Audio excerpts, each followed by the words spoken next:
In this video, we're talking about the genitive case in Latin.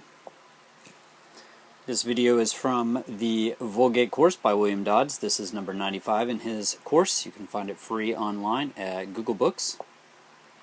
Let's take a look at the first sentence he's got listed for us. I am the bread of life. This is from the New Testament. This is Christ talking. Subject of the sentence, I. Subject of the sentence, this is a pronoun. Nominative case. I am is the verb. We're not sure yet if it's a linking verb or not, so let's move on. I am what? I am bread. There's a noun that follows the verb, and that noun is actually renaming the subject. If we can replace this verb am with an equal sign, then we have a linking verb. I equal bread. Yep, that works. So, I linking verb. I am what? Bread. Bread is a noun that follows a linking verb. It's a predicate nominative, and it goes into the nominative case. Then we have this preposition here, of. This preposition, of, sets off a prepositional phrase, of life. Life is the object of the preposition. Usually in Latin, when you see the word of, you're dealing with the genitive case, almost always. There are times, of course, when that's not true, but it's pretty rare. I am the bread of life. Latin doesn't have any article adjectives, so we simply eliminate that. Subject of the sentence goes on the subject side, verb on the verb side. I am. Okay, we have a predicate nominative, so we put a slanted line to the main line. I am what? I am bread. I am bread of, preposition, of life. Object of the preposition. And William Dodds says in his book, the genitive case generally denotes the dependence of a noun or a pronoun upon another word, usually a noun or an adjective. That's a little wordy, but it means that we can't say I am of life. We need this noun here. We need bread, bread of life. And the of life gives us a little more information about the bread, but we can't have of life without the bread. I teach my students to watch for possession and to watch for the preposition of. Okay, in Latin, what would this be? We're going to keep I because this is a sentence that in which the pronoun is emphasized. So we're going to keep the pronoun I. So we're going to write ego. Ego sum. I am. And bread is panis. Ego sum panis, and then life is vita, but to put it in the genitive case, we would add an e, and now we have this word vita in the genitive case. Ego sum panis vitae. By the way, from panis, you may recognize some English words that are related to bread. Words like pantry, or pan, or Panera, which is a bread company here in the United States. Also company. You have company over to share bread with you. Or you may start a company.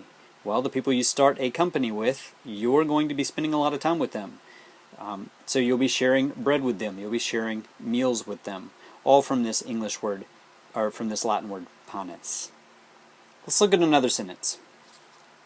And the eyes of them both were opened. So Jesus has just healed a couple of blind men in the New Testament. And the eyes of them both were open. Subject of the sentence, eyes. Subject of the sentence, nominative case. Verb, eyes what? Eyes were opened. Opened is the main verb. Were is a helping verb. And is this verb active or passive? Is the subject performing the action? Eyes were opened. No. Someone else is opening the eyes. The subject is not performing the action. So, this is a passive verb. Of is a preposition. Of whom? Both. Object of the preposition, and this is a little bit weird, of them is also an object of the preposition. The whole thing, we'll just put it in a prepositional phrase. Of them both. The eyes of them both were opened. And is a conjunction. It's related to a previous thought or a previous action in another sentence. the we don't need. So we're just going to go with the eyes of them both were open, and we're going to leave and off because it's a little bit superfluous in this sentence. Eyes on the subject side. Eyes were opened on the verb side. Eyes were opened. Eyes, the eyes. Now, eyes of them both is actually describing the eyes. So we're going to, right over here, of them, and we'll just put both on the line with it. Eyes of them both were opened. And so now all we have to do is translate this into Latin.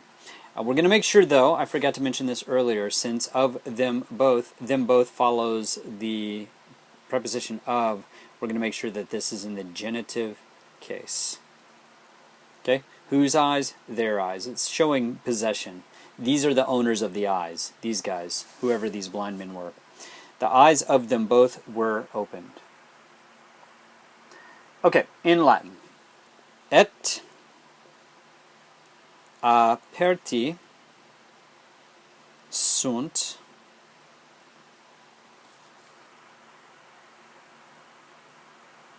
oculi. Okay, so we have the main sentence here. We have eyes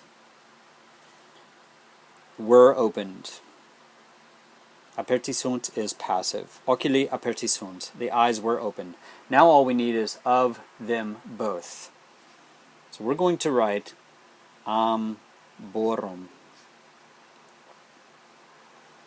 This is plural, and the amb part here means both. And the eyes of them both were opened. Et aperti sunt oculi amborum. Alright guys, if you like that, subscribe for more, comment below, let me know what you thought about it. I'm happy to take questions down there. Just keep in mind, if you're filthy or foul or dirty on YouTube, I will eliminate you. I have a rule: mutual respect or disconnect. I don't mind taking negative feedback, but I pretty much just don't listen to filthy, vile, silly comments. Mutual respect or disconnect. Alright guys, take care, and I look forward to seeing you next time.